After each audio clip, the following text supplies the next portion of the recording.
24 reparte sa ka Spitali Gjakovës operojnë në një hapësirë teje të vogël. Sipas udhëheqësve të këtij institucioni dytësor shëndetësor, me vite është bërë kërkesë në Ministrinë e Shëndetësisë për shtimin e hapësirave, por deri më sot nuk ka lëvizur gjë. Me organizimin e ri të shëndetësisë në Kosovë,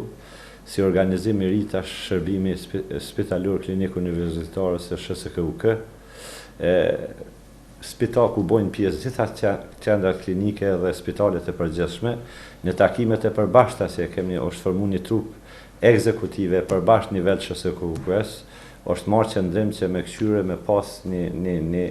shpërndamje të investimeve ma korrekte në për ato spitale ku është investu ma shumë ose ma pak. Në krahasim me spitalet si Motra, si spitalin e Prizrenit, Pezë, Gjilanit, që cilët i kemi vizitue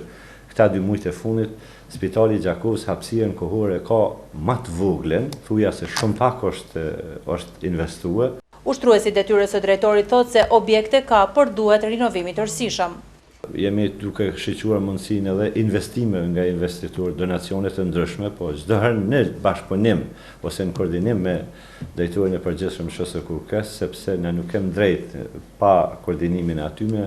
për me pas një rrit të objektit në komunën në spitalin e përgjithshëm Gjakovë, e kemi rastin të spitali i kirurgjisë i vjetër, me remetimi i tij, renovimi i tij në tarësi, me gjitha format, me besojmë se do t'i plotëson kushtet për hapësirën